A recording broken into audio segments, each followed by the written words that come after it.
शिंदेच्या शिवसेनेला जर ही जागा दिली गेली नाही तर महायुतीमध्ये कुरबूर सुद्धा होऊ शकते। जर एकनाथ शिंदे यांना ती जागा मिळाली नाही तर वाद वाढू शकतो। उद्धव बाळासाहेब ठाकरे यांच्या पक्षाकडून सुद्धा अमरावतीमध्ये एक मजबूत उमेदवार दिला जाऊ शकतो। ही अमरावतीची जागा फार पूर्वी कधी काळी ही काँग्रेसकडे होती, नंतरच्या काळामध्ये मात्र ती शिवसेनेकडे होती। आनंदराव अडसूळ हे केंद्रीय राज्यमंत्री सुद्धा होते वाजपेयींच्या काळामध्ये सरकारमध्ये।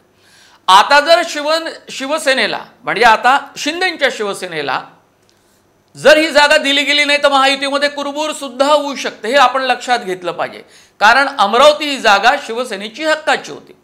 जर एकनाथ शिंदे यांना ती जागा मिळाली नाही तर वाद वाढू शकतो। बरं, शिवसेना आता शिंदेची जशी आहे तरी उद्धव बाळासाहेब ठाकरे यांच्या पक्षाकडून सुद्धा अमरावतीमध्ये एक मजबूत उमेदवार दिला जाऊ शकतो। म्हणजे शिवसेनेचा जो काही होटर आहे तो अशा पद्धतीने विभागला जाऊ शकतो आणि दोघेही त्या जागेवर क्लेम करू शकतात। पण दोघांचे वेगवेगळे पक्ष आहेत, अधिकृत शिवसेना शिंदेंकडे। आता मुळात या मुद्द्यावरून वाद कसा होऊ शकतो तर एक गोष्ट आणखी त्याला कारणीभूत आहे, ती मी नंतर सांगणारच आहे।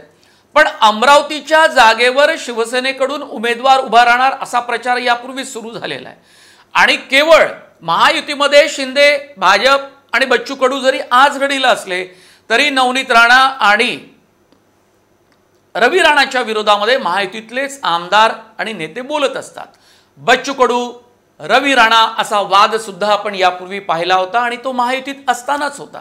तो वाद अखेर फडणवीसांना शमवावा लागला आणि ही अमरावतीतली राजकारणाची गाडी पुढे घेऊन जावी लागली।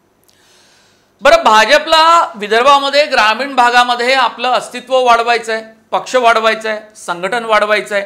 आता सुद्धा 6 जागा जिंकून आल्यामुळे भाजपचं कॅडर खूप मोठं आहे आणि केवळ भाजपचं नाही, यापूर्वी मी सांगितलं तुम्हाला की अखिल भारतीय विद्यार्थी परिषद असेल, राष्ट्रीय स्वयंसेवक संघाचे कार्यकर्ते असतील, बजरंग दलाचे कार्यकर्ते असतील, वेगवेगळ्या परिवारातल्या संस्था संघटनांचे कार्यकर्ते हे भाजपच्या सोबतीला आहे।